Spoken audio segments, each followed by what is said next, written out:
હિંમતનગરમાં ક્ષત્રિય સમાજનું અસ્મિતા સંમેલન યોજાયું। સાબરકાંઠા અરવલ્લી જિલ્લાના આગેવાનો પણ આ સંમેલનમાં ઉપસ્થિત રહ્યા હતા। રૂપાલાની ટિકિટ રદ કરવામાં આવે તેવી માંગ કરવામાં આવી છે। ટિકિટ રદ નહીં થાય તો પરિણામ ભોગવવું પડશે। સંમેલનમાં મોટી સંખ્યામાં ક્ષત્રિયો હાજર રહ્યા હતા। ત્યારે ક્ષત્રિય સમાજનું સંમેલન યોજાયું હતું। આ સંમેલનમાં મોટી સંખ્યામાં ક્ષત્રિયો હાજર રહ્યા હતા। રૂપાલાની ટિકિટ રદ કરવા માટેની માંગણી કરવામાં આવી છે। ટિકિટ રદ નહીં થાય તો પરિણામ ભોગવવું પડશે તેવું પણ કહ્યું છે। તે સંમેલનમાં મોટી સંખ્યામાં ક્ષત્રિયો હાજર રહ્યા હતા। પરસોત્તમ રૂપાલા દ્વારા જે નિવેદન આપવામાં આવ્યું હતું, આ નિવેદનને લઈને ક્ષત્રિય સમાજમાં રોષ હજુ પણ યથાવત છે। ત્યારે હિંમતનગરમાં પણ ક્ષત્રિય સમાજમાં રોષ યથાવત છે। જો કે હિંમતનગરમાં ક્ષત્રિય સમાજનું અસ્મિતા સંમેલન યોજાયું હતું, જેમાં અનેક ક્ષત્રિયો જોડાયા હતા।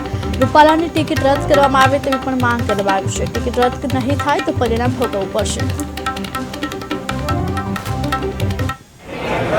આજે આપ બેનર જોઈ રહ્યા છો ક્ષત્રિય અસ્મિતા સાબરકાંઠા અરવલ્લી સમાજ દ્વારા એક કાર્યક્રમ યોજ્યો છે કે પરસોત્તમ રૂપાલા દ્વારા જે બહેન દીકરીની અસ્મિતા વિશેનો જે ટિપ્પણી કરવામાં આવી છે, કોઈ એક સમાજને રાજી કરવા માટે જ્યારે ભારતીય જનતા પાર્ટીના કાર્યકરોની ચર્ચા કરવામાં નથી આવી રહી, કોઈ ક્ષત્રિય સમાજની આખા ક્ષત્રિય સમાજની અસ્મિતાની લાગણી દુભાય એવા કાર્યો કરવામાં આવી રહ્યા છે, એવી સ્પીચ આપવામાં આવી રહી છે, ત્યારે અમારી લાગણીને ઠેસ પહોંચી છે।